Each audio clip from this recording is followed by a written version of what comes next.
La théorie de la séparation des pouvoirs et l'indépendance du pouvoir judiciaire sont clairement énoncées dans de nombreux articles de notre loi mère, à laquelle la nation entière doit un respect et qui ne saurait jamais cesser. En tout premier lieu, nous avons l'article 59.1. L'ensemble de ces trois pouvoirs constitue le fondement essentiel de l'organisation de l'État qui est civile. L'article 60. Chaque pouvoir est indépendant des deux autres, de ses attributions qu'il exerce séparément.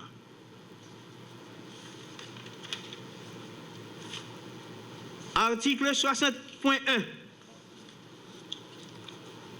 Aucun d'eux ne peut, sans aucun motif, déléguer ses attributions en tout ou en partie, ni sortir des limites qui sont fixées par la Constitution et par la loi.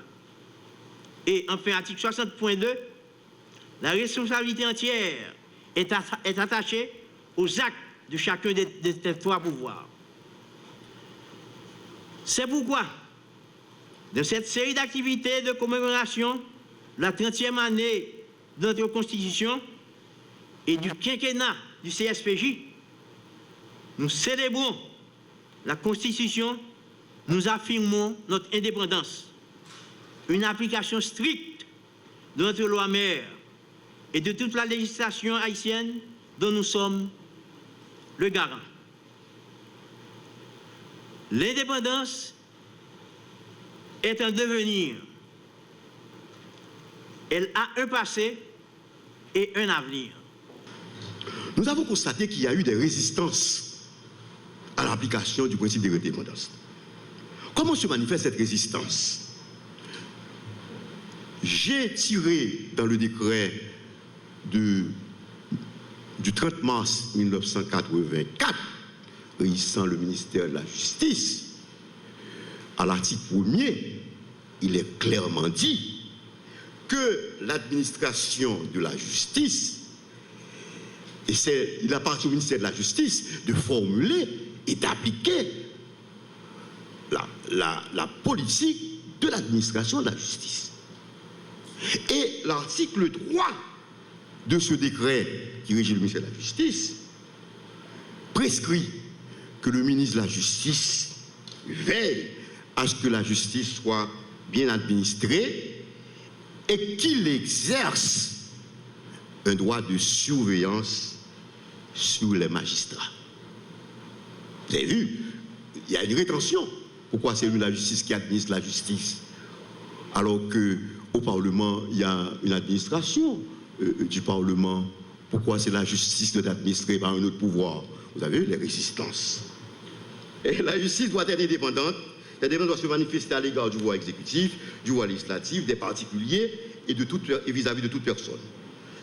Dans l'intérêt du pays, dans l'intérêt des magistrats, dans l'intérêt de la justice, dans l'intérêt des autres acteurs du pouvoir judiciaire. Je parle acteurs, des avocats. On n'est plus auxiliaire, on est acteur de la justice, les avocats. L'indépendance du pouvoir judiciaire est une nécessité. Elle doit devenir une réalité. L'avenir du pays l'exige. Et le rôle du pouvoir judiciaire est de protéger les droits et libertés de tous, sans aucune distinction. Plusieurs institutions fonctionnent sous le manteau de la Constitution et les lois y afférentes, mais elles doivent, ces institutions donnent l'impression de se mouvoir à l'intérieur d'une nébuleuse en ayant chacune son système, un rythme de fonctionnement, un calendrier et un scénario indépendant. En fait, pour la bonne garde du système juridique général du pays, les institutions devraient agir en réseau. Pour le citoyen moyen et même le citoyen tout court, se référer à une instance du pouvoir judiciaire selon les codes en vigueur requiert l'intermédiaire d'un avocat, ce qui est normal, pour parvenir éventuellement jusqu'à la Cour de cassation. Mais comment un citoyen peut-il comprendre le recours en inconstitutionnalité alors qu'il n'a pas accès lui-même au Conseil constitutionnel? L'argument du filtrage est souvent avancé pour limiter cet accès et éviter un embouteillage de dossiers soumis à cette instance qui n'existe pas encore. Mais sans être exagérément optimiste, je crois en l'efficacité de la loi préventive, même si les circonstances n'en permettent pas encore l'application intégrale. Le Conseil supérieur du pouvoir judiciaire, appelé à intervenir à différents moments du fonctionnement du système judiciaire pour garantir son efficacité et surtout son indépendance, base de l'établissement de l'état de droit dans notre pays. Je vous remercie. Nous recevons plus d'une trentaine de dossiers pour la Cour de cassation et également plus d'une trentaine de dossiers pour le poste de protecteur du citoyen.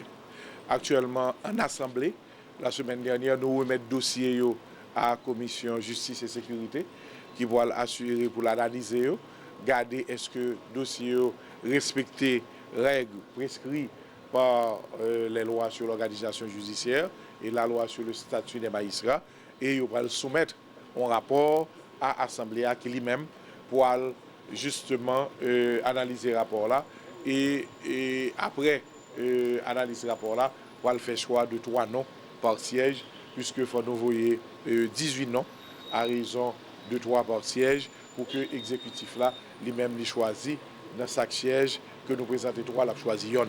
Donc moi je crois que le processus est en cours. Il en est de même pour le protecteur du citoyen que nous allons choisir 3 personnes et 3 personnes c'est président Sénat, président Chambre des députés, président de la République qui va choisir yon. Qui date nous capable d'attendre avec aboutissement processus? Bon, la commission a au moins un mois pour le dresser le rapport là, pour le travail sur lui, puisque immédiatement après la Cour de cassation, et immédiatement après le protecteur du citoyen, nous allons travailler sur le Conseil constitutionnel et le Conseil électoral permanent.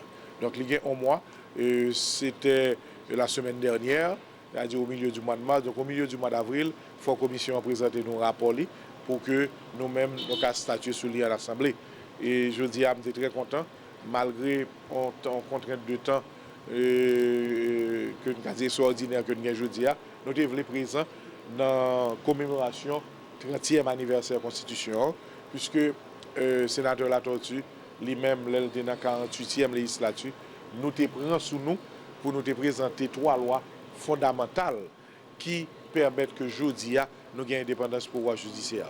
La loi sur le CSPJ, la loi sur le statut des magistrats et la loi sur l'école de la magistrature. Donc, ça fait environ 10 ans depuis que la loi a été votée, que moi-même, président de la commission de justice, moi été présenté, parce que le gouvernement de cette époque voulait ce qu'on appelle pas le Conseil supérieur du pouvoir judiciaire, c'était le Conseil de la magistrature. Nous-mêmes, nous avons changé, nous avons consacré l'indépendance là, et 10 ans après, moi été venu avec CSPJA pour nous non seulement lancer, fêter l'indépendance, mais en même temps tout, garder qui problème qui gagne à travers différentes conférences pour nous corriger, si possible pour nous garder la loi, corriger la loi. Mais de toute façon, cette indépendance a été définitivement consacrée et les articles 59 et 60 de la Constitution qui proclament l'indépendance pouvoir, je dis à nous que nous avons fait 3 lois organiques qui justement mettaient l'indépendance et qui fait que je dis à 10 ans, nous avons gardé 5e anniversaire de l'installation CSPJA, mais 10e anniversaire de votre loi qui vraiment des lois spéciales qui consacrent l'indépendance des 3 pouvoirs. Oui, loi demandé pour ces juges dans la cour d'appel, également demandé des avocats qui ont déposé. Moi, pas tous les critères là, mais nous recevons tout le dossier et actuellement, la commission a analysé, puisque en assemblée, nous devons remettre la loi en commission.